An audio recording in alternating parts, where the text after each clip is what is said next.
Good hello friends, my name is Melanie and welcome back to my channel. It is the end of the year, which means it is time to kind of wrap up those reads that I've been going through in 2020 and wrap up this year. I also feel like in Spy Kids, I think 2, what's her name? Like Emily, the girl that's in Hannah Montana, right? The one, she has like helicopter hair. That's what I feel like right now, but I'll post a picture here. You guys know exactly what I'm talking about, but it's the vibe. This is what we're doing. Let's talk about my favorite books from 2020. So my reading was pretty consistent this year. I had about 35-star reads, and I read a ton of books every single month, excluding the last couple months of the year because of school. But I was really impressed with myself. I was really impressed with the books that I read, and so I'm bringing you my 12 favorite books of the year, one for each month. I'm going to jump into January with The Cruel Prince by Holly Black. You guys know I did an entire series review on this. However, because I didn't love the full series, I actually ended up unhauling the first 2 books because it didn't feel right to hold a series that I didn't love through and through, which is why you're seeing an image of it here. But if you didn't know what The Cruel Prince was about, I don't know where you've been on YouTube. It's been popular for the last couple of years and it's been a hotly debated book. I gave The Cruel Prince a 4.5 out of 5 stars upon a second reread, and I'm going to go ahead and link up my series review for that entire series because it was quite the adventure.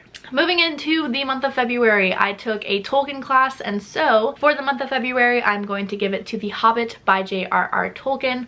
I read the annotated Hobbit, which was a lot of fun, and you get to dive into a lot of the complexities that came with actually building the novel. So that was really cool, but I ended up giving The Hobbit a 3-star. I don't think it was the best in terms of the Lord of the Rings. Excuse you. I like The Hobbit, don't get me wrong. I thought it was such a great introduction to this world. But again, for the month of February, that was my best read. And for my best read to only be a 3-star,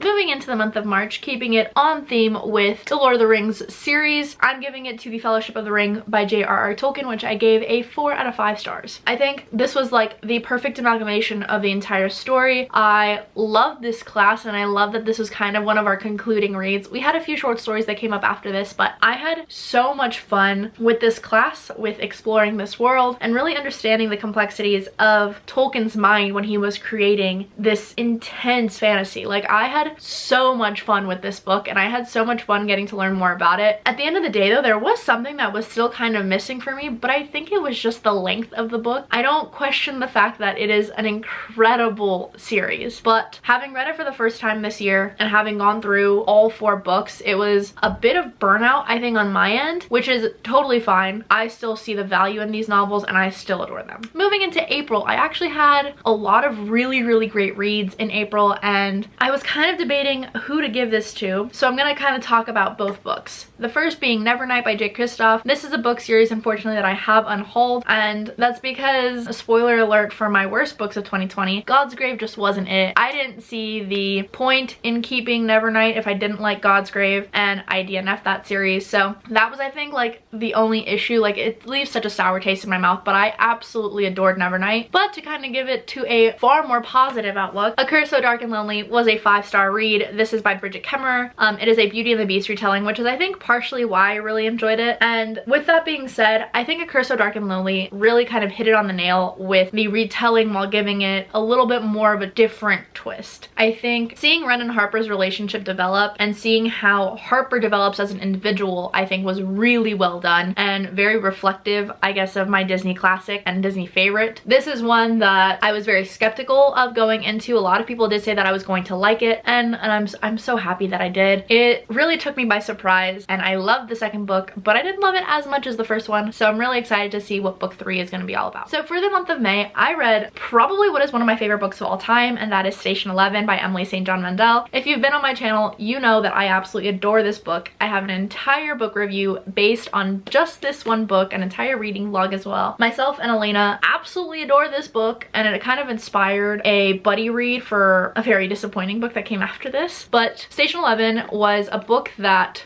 you know, I read a pandemic book during the peak of a pandemic, and I found that it was very reflective of society today, very almost comforting to see that these characters are kind of going through what I'm going through, and they still made it through. They still did okay. I feel like this was one of those books that was both dark but also very mindful, and I found that that was kind of a rare quality to have. But I adore Station 11. It is easily a book that I find so much value in, and one that I am very excited to reread, I think, once all of this is over. Moving into the month of June, you guys know I loved the Arc of a Scythe trilogy. This was one that, I don't know, I fell in love with like that, and so in the month of June I read The Toll by Neil Shusterman. I'm gonna go ahead and link my series review up in the cards again. This was one of those series, one of those finales that I just adored, but I've talked about that series enough. I'm gonna talk about another one that I feel like I don't talk enough about, and that is Heartstopper by Alice Oseman. This is volume 1, and I adored this series. It literally brought me so much joy in a time where I like wasn't necessarily feeling it, but then again 2020 was kind of crap altogether. So with that being said, Heartstopper volume 1 through 3 were my 5-star reads of June. I gave each of these a 5-star. I think there is so much value in how well crafted Heartstopper is for being a graphic novel. Like, so much comes across without it having to be a fully fleshed novel, and I think that, and doing that well, is an accomplishment on its own. It is a 5-star on its own in my opinion, and it's a very heartwarming story. I highly would recommend it, and this was such a 5-star read and such a comfort read now. Moving into the month of July, you guys know that I took a sci-fi summer class, and so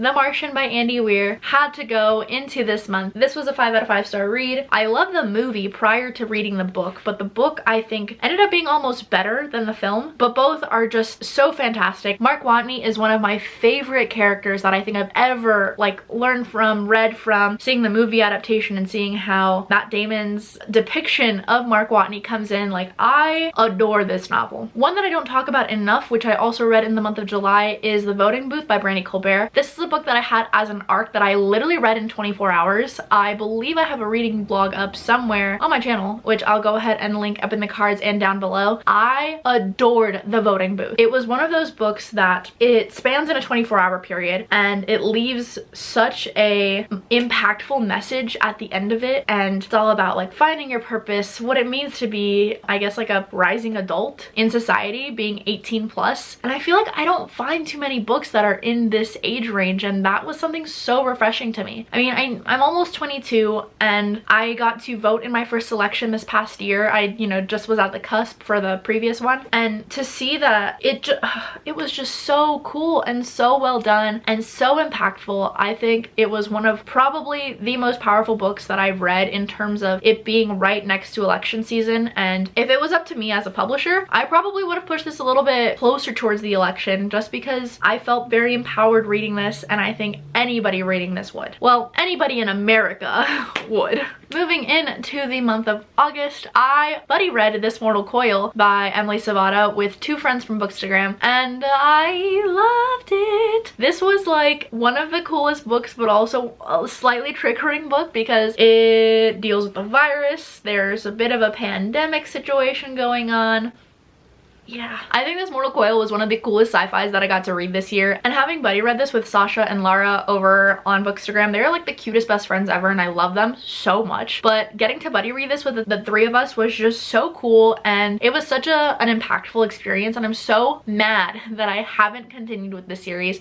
This is definitely one that I highly recommend if you are a fan of sci-fi, and honestly, if you kind of want to explore some new genres, I think This Mortal Coil is a great place to start. Moving into the fall season, September was September was a month where my reading started to slow down because I was both doing school full-time and I started working part-time like really heavily, but I still read some really awesome books, and so my favorite of the month had to be Challenge Deep by Neil Shusterman. I adored this book. I gave it a 5 out of 5 stars. It was easily one of the coolest books that I've read. It takes a dual perspective, leading us through the mind of the character, but also leading them through this dual fantasy, if you will. It's like the 2 parts of his brain coming together, and we see the same characters depicted in different ways in both of these realities. And it was just so cool, and the audiobook was fantastic. I talked about it in my first recent reads actually, and I really enjoyed this. I had a lot of fun, and quite frankly, it was one of those experiences that completely blew me by surprise. I went in not really expecting anything, knowing that this was kind of a mental health novel as well, and those, you know, sometimes are a hit or miss, I think, or they're like way too heavy, but this one really balanced both the heavy and the kind of whimsical aspects of it, so I think it really solidified itself in my reading experience, and I adored this novel. Up next in the month of October, I read Get a Life, Chloe Brown by Talia Hibbert. I gave this a 4 out of 5 stars, so it's not a 5-star read,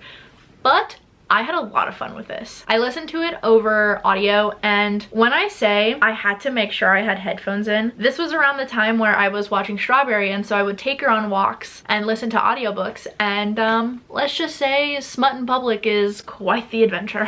It was a lot of fun, and though I don't think Chloe and Red's relationship was like super fleshed out, there was definitely a lot of sexual tension. It was very high anticipation. I loved representation in it, though I can't speak to its accuracy. I think it was really cool to see just these different perspectives and these different kinds of relationships build. I'm definitely going to read Dani Brown, but you know, I feel like this is one of those like one and done. It was a good book for the month. Wouldn't say it was a favorite of all time though. The next book that I have to mention is actually a book that Twitter picked out for me as my 100th book of the year, and that is The Thief by Megan Wallen Turner. I did an entire reading vlog on this, and it being my 100th book of the year, and this caught me by surprise. It was one of those books that I know is going to be such a comfort read. It's going to be so much fun to reread, and I'm really excited to kind of get through the rest of the series. I don't see very many people talking about The Thief though. Granted, it came out years and years and years ago, but I believe the finale is coming out this year, if not next year, or it already came out this year, so maybe there's gonna be a little bit more hype around it. But overall, I think The Thief is like a very solid way of diving into fantasy, and like a queen's fantasy and like a royal's fantasy, and it's just super easy to fly through, a lot of fun, and very lighthearted. And I gave The Thief a 4 out of 5 stars. And finally, in the month of December, I haven't read too many books. However, I did recently finish, I think, a pretty solid favorite, and that is You Had Me at Hola. This book was so